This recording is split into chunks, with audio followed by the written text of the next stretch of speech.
नमस्कार। प्रादेशिक समाचार के साथ मैं पूनम किरकेट्टा। पहले मुख्य समाचार।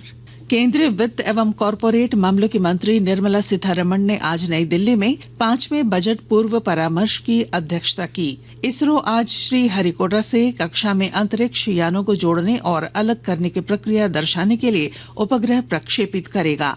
भारत 2025 में पहली बार world audio visual entertainment summit waves की मेजबानी करेगा।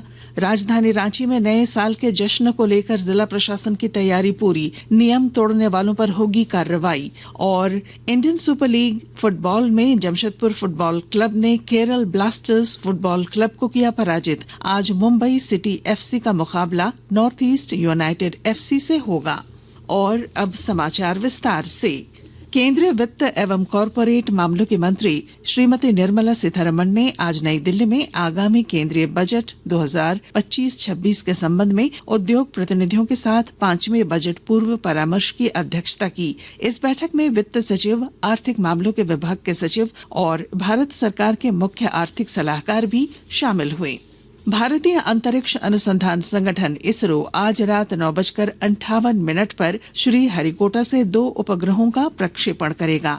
ये उपग्रह कक्षा में अंतरिक्ष यानों की डॉकिंग अनडॉकिंग यानी जोड़ने और अलग करने की प्रक्रिया दर्शाएंगे। प्रक्षेपण यान PSLV-C60 इन दोनों उपग्रह SDX-01 और SDX-02 को 476 किलोमीटर की तृतीय कक्षा में स्थापित करेगा और स्पेस डॉकिंग की प्रायोगिक प्रक्रिया पूरी करेगा। एक रिपोर्ट।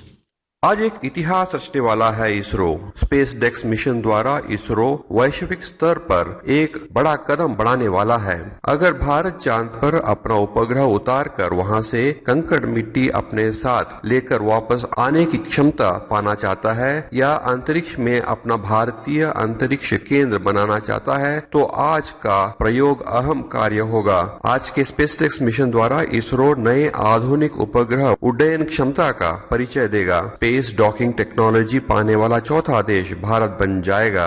प्रधानमंत्री नरेंद्र मोदी ने कहा है कि भारत पहली बार अगले वर्ष world audio visual entertainment summit waves की मेजबानी करेगा। कल आकाशवाणी से मन की बात कार्यक्रम में प्रधानमंत्री ने कहा कि भारत की रचनात्मक प्रतिभा को विश्व के समक्ष रखने का यह महत्वपूर्ण अवसर होगा। हमारे देश में पहली बार world audio visual entertainment summit यानी वेव्स समिट का आयोजन होने वाला है। वेव्स समिट में दुनिया भर के मीडिया और एंटरटेनमेंट इंडस्ट्री के दिग्गज क्रिएटिव वर्ल्ड के लोग भारत आएंगे।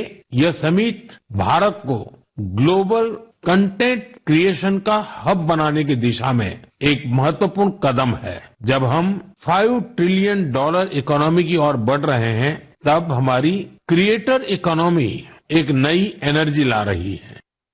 कुंभ मेले के यात्रियों के लिए भारतीय रेलवे ने दक्षिण भारत से बनारस तक 2 स्पेशल ट्रेन चलाने का निर्णय लिया है जो झारखंड होते हुए गुजरेगी। इसका लाभ चक्रधरपुर और रांची रेल मंडल के कई स्टेशनों को भी मिलेगा। चक्रधरपुर रेल मंडल सूत्रों ने बताया है कि एक स्पेशल ट्रेन तिरुपति से चलेगी जो राउरकेला, हटिया, रांची, मूरी, बरकाकाना, टोरी, डाल्टनगंज, गढ़वा रोड होते हुए बनारस तक जाएगी। एक अन्य कुंभ मेला स्पेशल ट्रेन इसी रूट से 26 जनवरी और 2 फरवरी को भी चलाई जाएगी।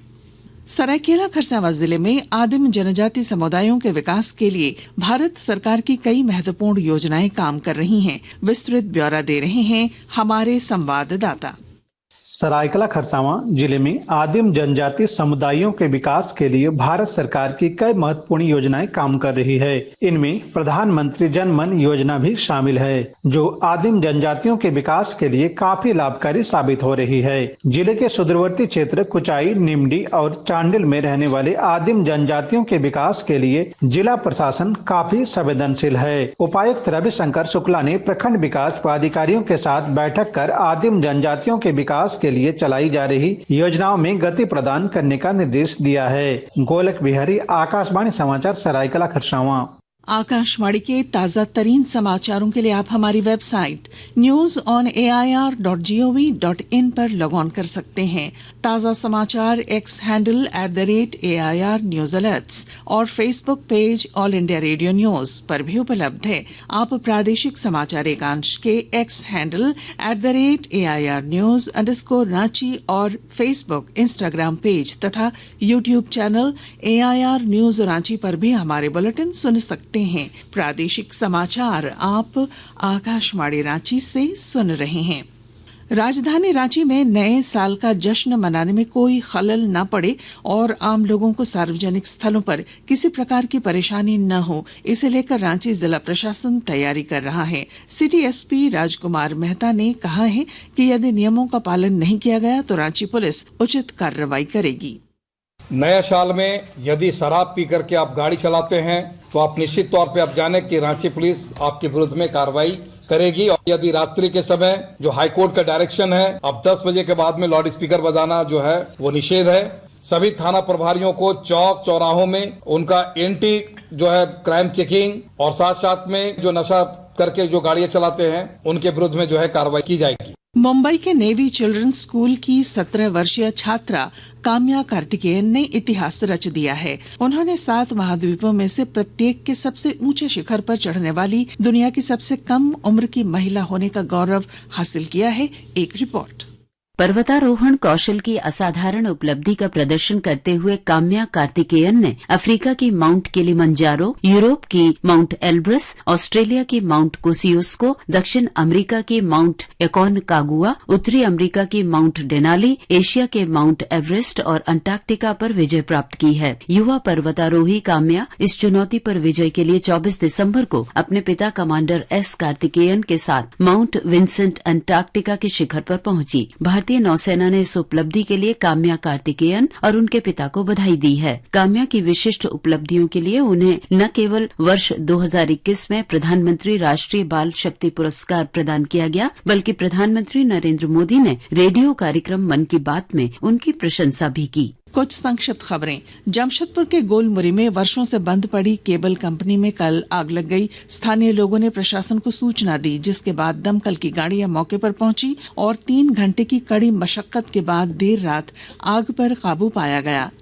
गुमला जिले में झारखंड राज्य बाल अधिकार संरक्षण आयोग की 3 सदस्यीय टीम ने दौरा किया और बच्चों के अधिकारों की रक्षा और उनके संरक्षण को लेकर किए जा रहे कार्यों पर संबंधित विभागों के साथ समीक्षा बैठक भी की गई।